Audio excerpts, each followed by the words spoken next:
Pemirsa, Polres Aceh Timur memusnahkan barang bukti narkotika jenis sabu hasil tangkapan sebanyak 133 kg di halaman Mapolres pada Rabu siang 15 Desember 2021. Di tempat lain pada hari yang sama, Polda Aceh juga memusnahkan 100 kg sabu dan 454 kg ganja. Senada dengan Kapolda Aceh, Kapolres Aceh Timur AKBP Mahmun Hari Sandi Sinurat SIK menyatakan perang terhadap narkoba. Kapolres menyatakan, narkoba yang dimusnahkan merupakan hasil tangkapan pada Jumat 3 Desember 2021 lalu di Perla. Selain itu, Kapolres juga menyatakan apresiasi kepada anggotanya yang sudah bekerja keras. Keberhasilan pengungkapan jaringan narkoba internasional tersebut merupakan berkat kerjasama antara Polri dan masyarakat. 1 orang berhasil ditangkap dalam kasus ini dan 2 orang yang berinisial C dan F dinyatakan buron dan masuk dalam pencarian orang. Kami jelaskan untuk kegiatan hari ini kita semua Forkopimda Kabupaten Aceh Timur sedang melaksanakan pemusnahan barang bukti narkotika jenis sabu-sabu yang beberapa waktu yang lalu, tanggal 3 Desember yang lalu, sudah berhasil kita ungkap sebanyak 133 kg. Hari ini sebagai bentuk kita, komitmen kita menyatakan perang terhadap narkoba, jadi barang bukti ini kita musnahkan dengan disaksikan semua pejabat Forkopimda dan LSM, semuanya menyaksikan dengan media agar barang bukti ini bisa segera dimusnahkan. Mudah-mudahan ini juga memberikan komitmen kita kepada semua pihak yang terlibat di dalam peredaran gelap narkoba. Ini akan terus kita proses hukum, kita tindak, dan perlu dukungan dari semua pihak.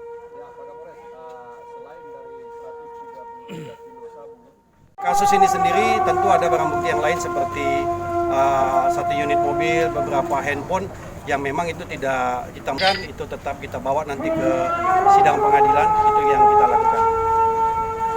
Berapa orang tersangka Pak yang diamankan Untuk Pak? tersangka satu orang tersangka yang sudah terdahulu kita ekspos di Polda oleh Bapak Kapolda.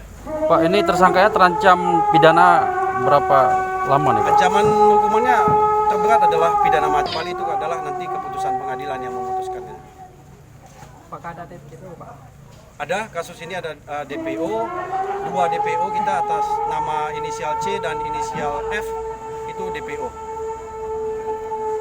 Dari Ibu, tahun ini berapa kilo semuanya Pak yang hasil tangkapan kita di Polres Aceh Timur?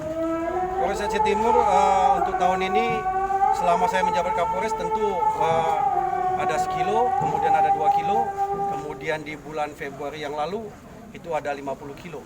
Jadi saya pikir ya tinggal dijumlahkan aja lah. Baik Pak, untuk ke depan langkah atau upaya apa yang akan dilakukan untuk melakukan pencegahan ya Pak? Untuk upaya pencegahan tentu kita bekerja sama dengan semua pihak. Saya di setiap kesempatan selalu berbicara kepada masyarakat untuk jangan mau memberikan kesempatan dan peluang kepada para masyarakat kita yang mempunyai niat untuk melakukan peredaran gelap narkoba. Kita awali dari keluarga kita sendiri yang paling dekat. Kemudian kita coba lakukan proses hukum yang tegas kepada para pelaku untuk bisa setidaknya memberikan efek deterrence, memberikan contoh kepada mereka yang punya niat untuk melakukan aksinya. Apabila ini ketahuan dan ketangkap oleh kita pihak kepolisian, maka yang akan diterima adalah proses hukum yang tegas. Dan yang selanjutnya juga kita tetap meminta support kerjasama dari semua pihak, khususnya masyarakat pada umumnya. Ini bisa memberikan setiap informasi apapun yang diberikan yang kaitan dengan narkoba, ini selalu kita terima. Dan semua pengungkapan kasus narkoba yang kita lakukan itu 100% adalah hasil informasi dari masyarakat. Ya Pak, ini Pak Kapolres ada informasi.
video, please remember to click on the like button and subscribe to our channel.